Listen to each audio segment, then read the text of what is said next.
hoy me veo obligado, no obligado, pero con la responsabilidad de compartir para lo que para los cristianos diríamos que es la fe o es el punto clave de nuestra fe. Probablemente el suceso que ha cambiado el mundo entero tal y como nos podríamos imaginar. Pero no es sencillo poner palabras a un evento que sucedió en 3 días, pero que ha dado un cambio radical al mundo entero. Y por eso muchos cristianos, Pablo y otros, hablaban de este suceso como el misterio de Jesús. Y mientras preparaba este sermón al que he titulado Un suceso extraño en la historia, porque si nos paramos a pensar, la muerte y resurrección de Jesús no es algo que suele ocurrir muchas veces, y si tratamos de darle una explicación en pocas palabras no es sencillo. Pero mientras preparaba esto me daba cuenta de que no es sencillo poner palabras a un evento como este. Y creo que a veces los predicadores de cierta manera se ven forzados a querer innovar o querer decir cosas innovadoras, increíbles, pero creo que esta semana he visto de cierta manera sobrecogido por un pasaje que se encuentra en Lucas, capítulo 23, desde el versículo 13. Si me queréis acompañar.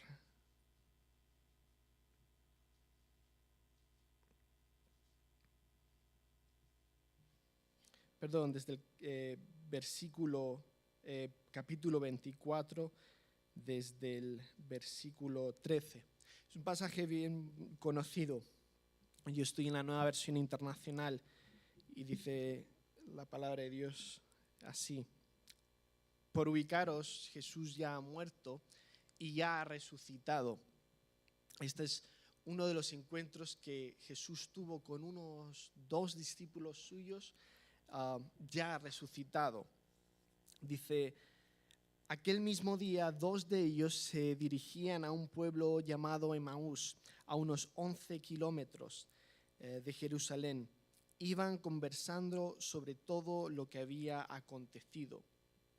Sucedió que mientras hablaban y discutían, Jesús mismo se acercó y comenzó a caminar con ellos, pero no lo reconocieron, pues sus ojos estaban velados.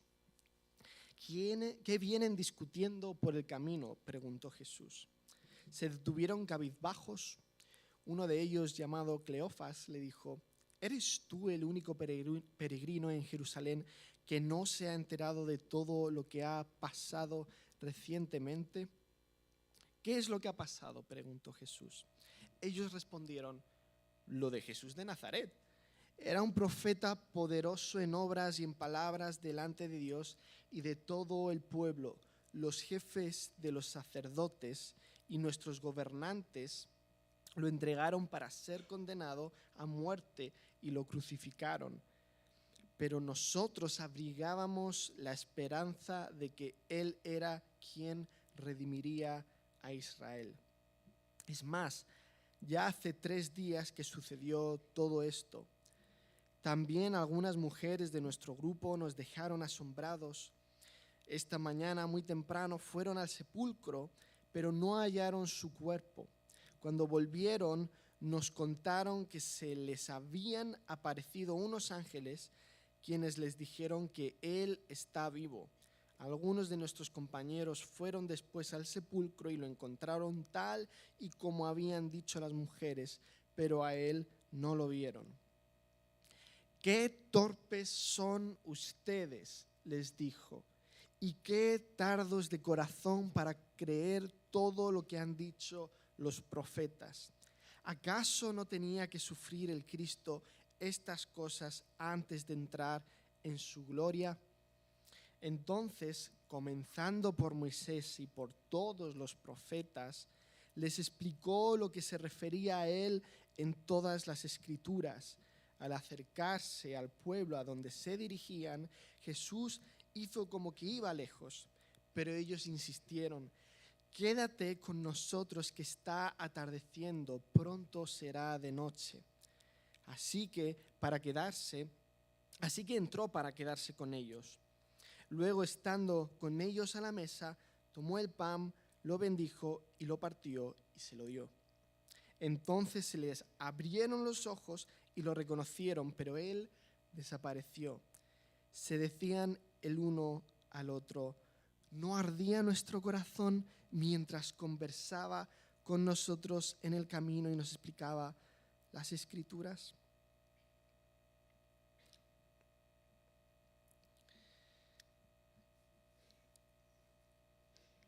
Creo que este pasaje no explica mucho de lo que significa la muerte y resurrección de Jesús, pero creo que refleja mucho de la actitud humana ante la persona y la obra de Jesús.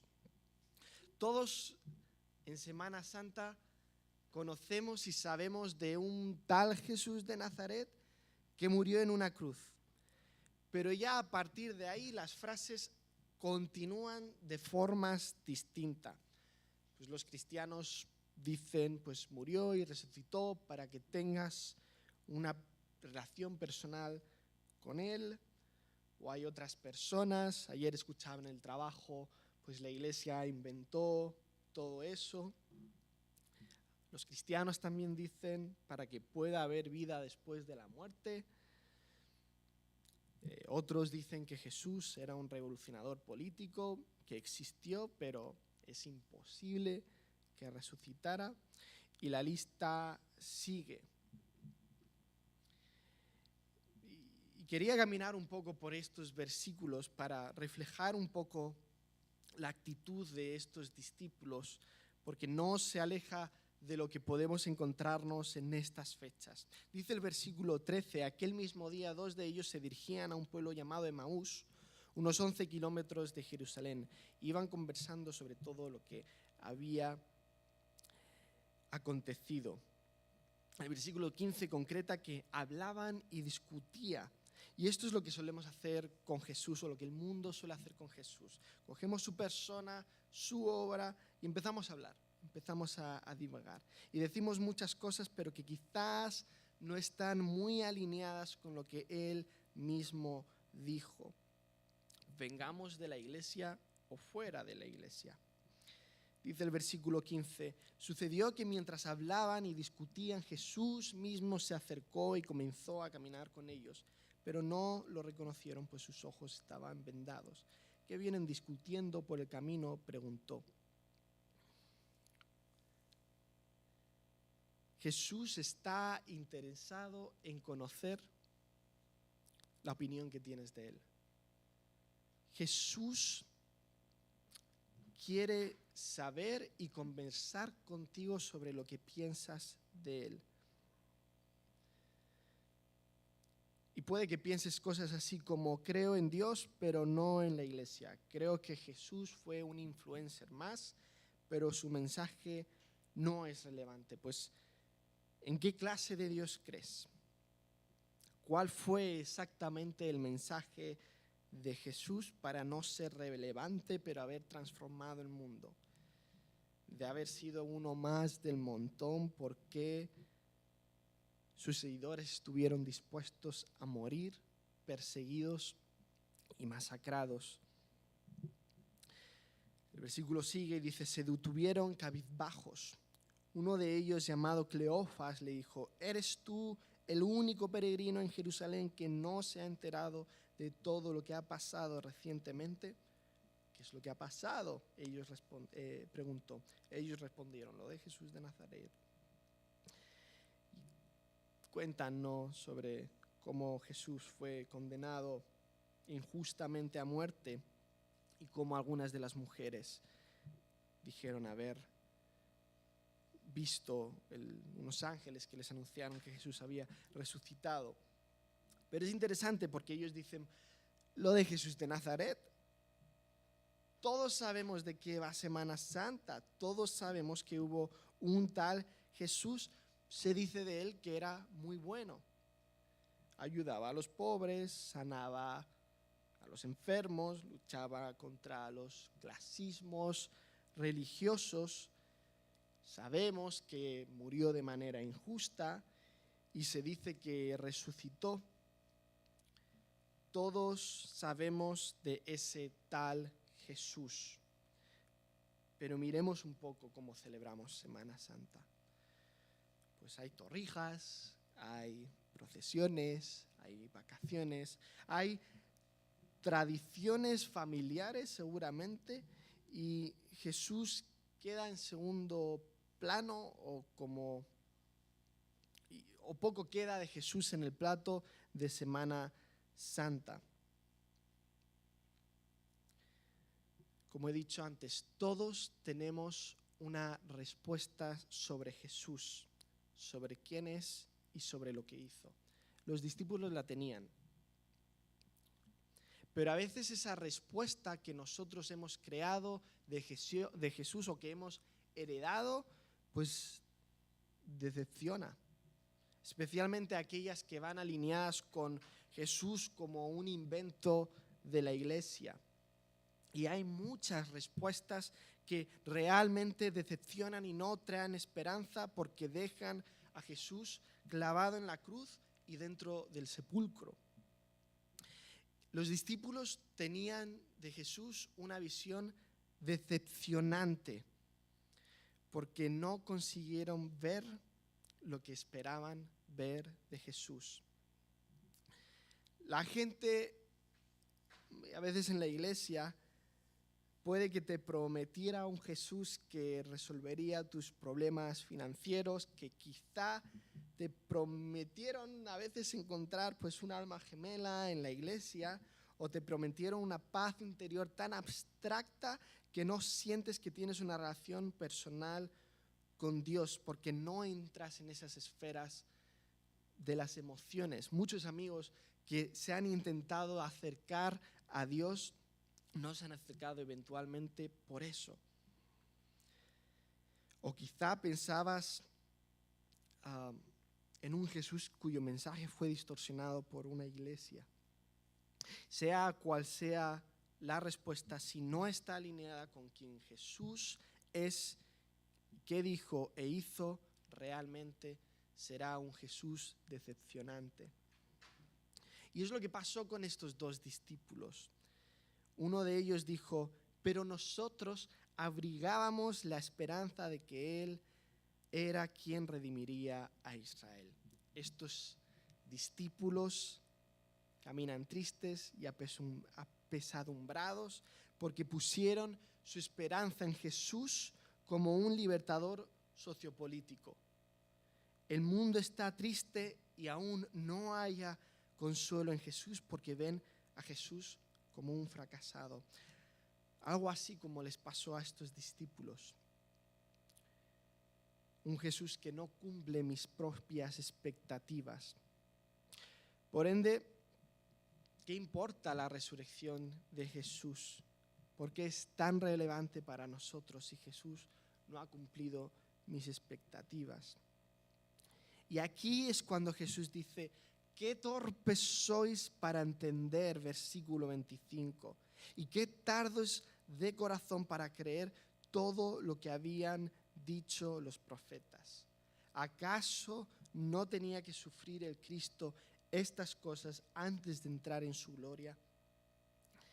Entonces, comenzando por Moisés y por todos los profetas, les explicó lo que se refería a él en todas las Escrituras.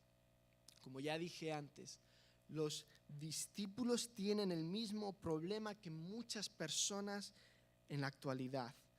No se acercan a las Escrituras, a la Biblia, para entender a Jesús. Toman las respuestas de otras personas. Ayer conversaba en el trabajo con un compañero que me dijo, ¿sabes? vi un documental ayer y ahora creo menos en la Biblia. Y yo digo, wow, oye, ¿has leído la Biblia? Y me dice, no.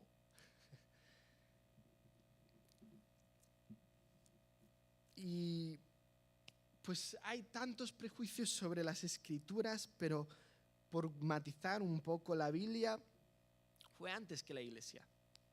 La Iglesia solo se encargó de recoger los libros, porque la Biblia son varios libros, no uno solo, son varios, que ellos vieron como aquellos libros que fueron escritos por los apóstoles o cercanos a los apóstoles. Los que no han sido incluidos es porque distan mucho de los tiempos de Jesús.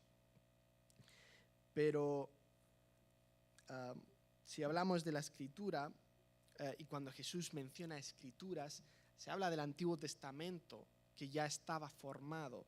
Así que la idea de que la Iglesia inventó la Biblia no es muy fuerte sobre sí misma, cae sobre su propio peso. Pero muchos creen en Dios,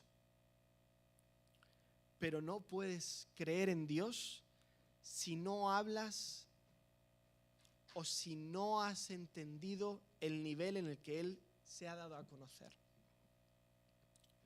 Los cristianos creemos, como dice las Escrituras, que se ha revelado de muchas formas y de muchas maneras, según la carta de Hebreos, pero la máxima revelación es su Hijo Jesús y las Escrituras, porque son la revelación por la cual podemos saber qué dijo, quién fue y cuál fue su cometido. Y esto es lo que hace Jesús con sus discípulos.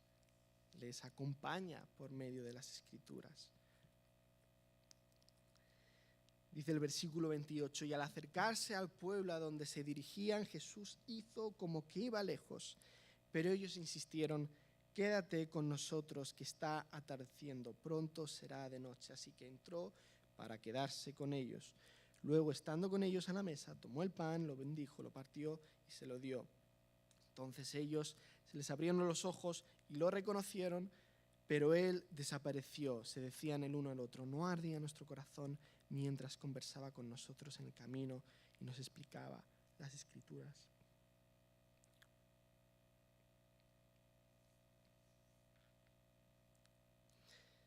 Los discípulos, claro, se quedan asombrados cuando se encuentran a este desconocido por el camino, porque Jesús, a quien no habían reconocido, pasó de no saber nada a saber más que ellos.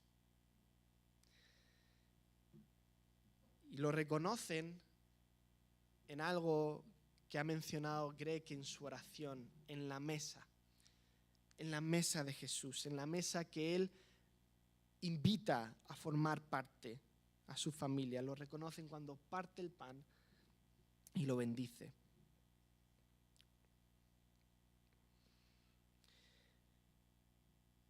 Dice el 33, el 32, se decían el uno al otro, ¿no ardía nuestro corazón mientras conversaban con nosotros en el camino y nos explicaba las Escrituras? Aquellos que realmente se comprometen en escuchar el mensaje de Jesús, aquellos que realmente quieren ser transformados y son responsables a escuchar a una persona que ha dado la vuelta al mundo, hay algo que se remueve y arde dentro de ellos cuando realmente entienden el mensaje de Jesús. Porque nadie en la historia dijo las cosas que Él dijo. Un mensaje que dice, bueno, no devuelvas mal por mal. Vence al mal haciendo el bien. Un mensaje que reta a ser devotos y fieles a nuestros cónyuges en un mundo hipersexualizado. Un mensaje que nos habla de un Dios que nos ama y nos desea profundamente. Un mensaje que invita a ser parte de la familia de Dios y a proteger a aquellos que sufren soledad, vergüenza, culpa e injusticia. un mensaje basado en el amor que promete una vida que jamás te imaginarías? Algo sucede en el interior cuando uno escucha las palabras de Jesús y se compromete a escucharlas diligentemente y a separar y a quitar todo prejuicio que pueda haber recibido sobre Jesús. Jesús no necesitó un congreso para reunir a los mayores políticos del mundo para decir, bueno, ¿qué hacemos con el mundo que está tan mal? Jesús denunció eso porque decía, eso es pasividad. Y nos invita, por medio del mensaje del reino de Dios, a ser parte del pueblo, reino y familia que quiere cambiar el mundo a la manera de Jesús. Me gustaría describir brevemente lo que son los dos sucesos de esta Semana Santa y cuáles fueron sus alcances. Me gustaría empezar con la cruz de Cristo. La cruz de Cristo nos libera de muchas cosas, pero por amor al tiempo yo apunté solo 4 que creo que son relevantes para el mundo en Occidente y en Europa. Cristo nos libera de nuestra carga de culpa que el pecado ha impuesto sobre nosotros. Si miramos con atención a cómo está el mundo, podríamos decir que la gente tiene un problema si quiere presentarse justo delante de Dios. Mucha gente que dice, como ya he dicho antes, creo en Dios, pero no en la iglesia. Eso no te deja de ser responsable ante Dios. Hay promiscuidad sexual manifestada en infidelidades, pedofilias, ideas distorsionadas sobre lo que el amor es y el sexo, que en su mayoría son heredadas de la droga del siglo XXI, la pornografía.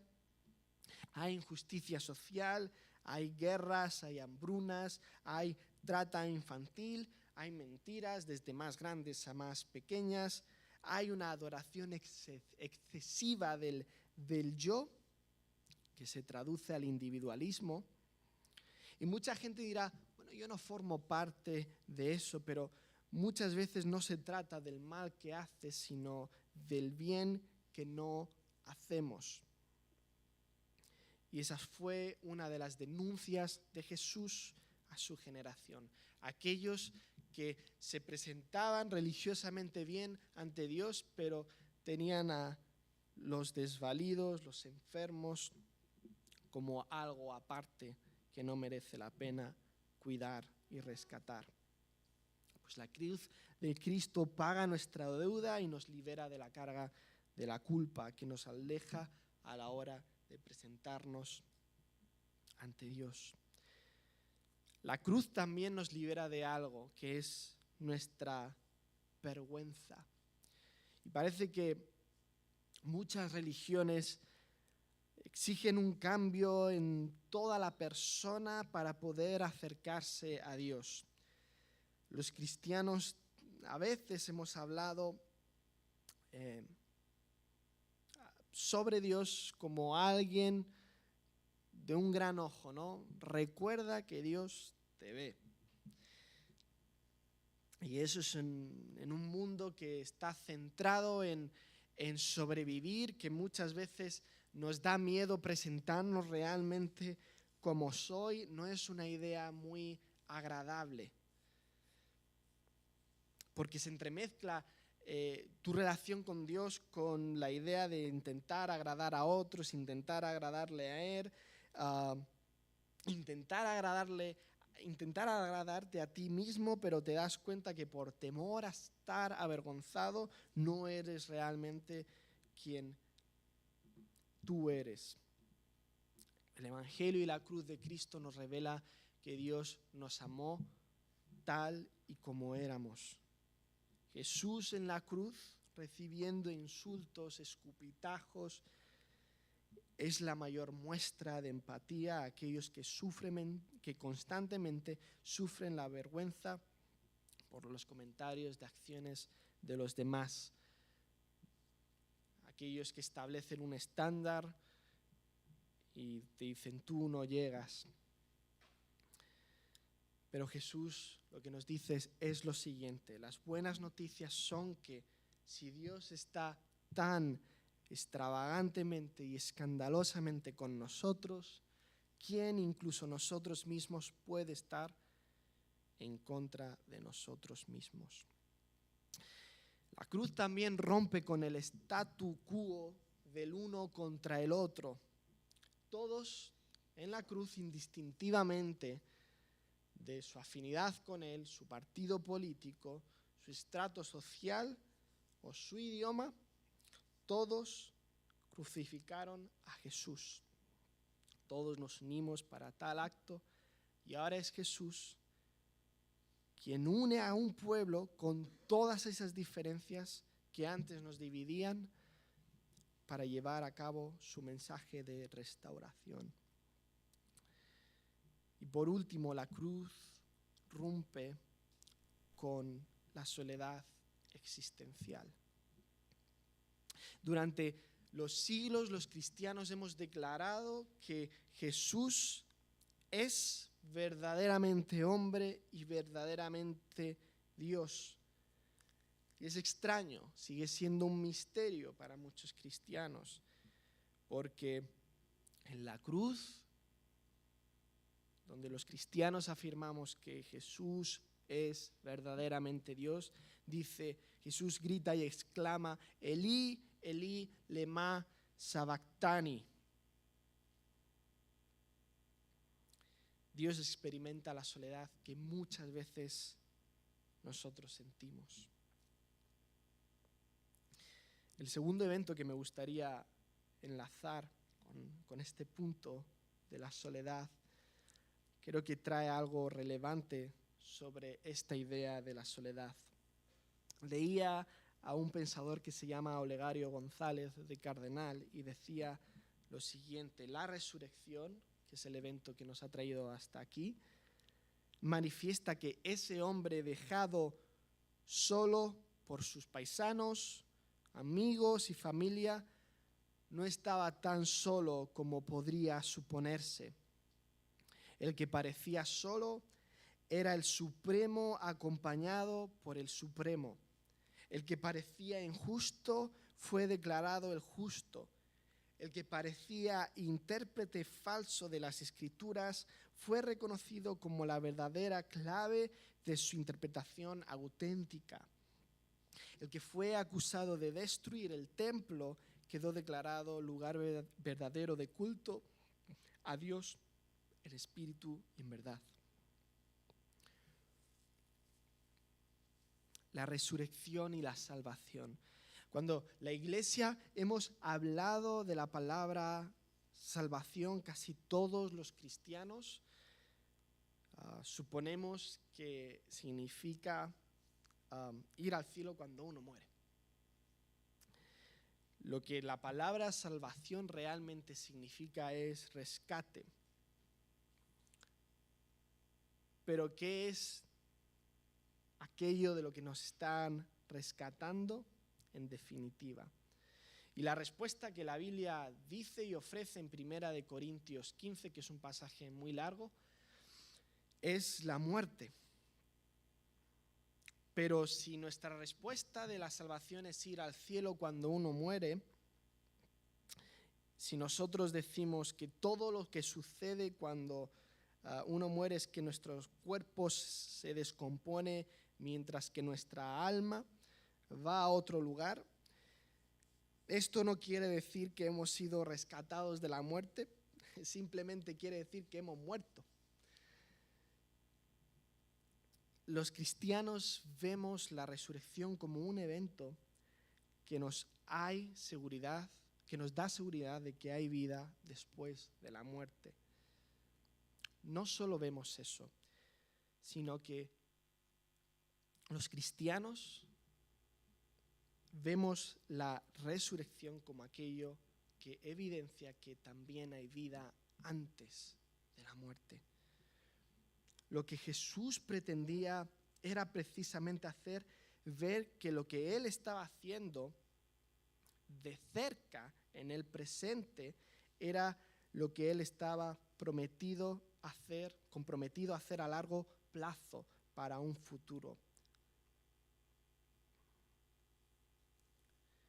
Se trataba de rescatar a la gente de la corrupción, la descomposición, de la forma de vivir del mundo en el momento, de manera que todos pudieran disfrutar, incluso en el presente, que muchas veces se parece a los infiernos y la propia muerte, para que todos pudieran disfrutar la renovación de la creación, que es el propósito último de Dios, para que pudiéramos convertirnos en una familia con una misión, que es vivir como Jesús vivió. Aquellos que sufren la muerte constantemente en el presente, los que sufren de injusticia, vergüenza, culpa, soledad, y no gozan de esa esperanza, aquellos que son pobres, los enfermos, los que se sienten solitarios, los que están deprimidos, los esclavos, los refugiados, los que tienen hambre, los que no tienen un techo, para los que han sido sometidos a abuso, los paranoicos, los oprimidos, los desesperados, y en definitiva a este mundo entero. Si el mensaje de la salvación y de esperanza simplemente es Jesús ha resucitado, esperamos estar con Él, no es algo muy alentador si el dolor permanece. El significado principal de la resurrección de Jesús es que el nuevo mundo de Dios ha cobrado vida a través de este acontecimiento. El nuevo mundo que se había prometido durante tanto tiempo y en el que Él se renovará el pacto de la alianza, se perdonarán pecados y se podrá por fin dejar de lado a la muerte que tanto nos asedia. La resurrección no es un milagro aislado.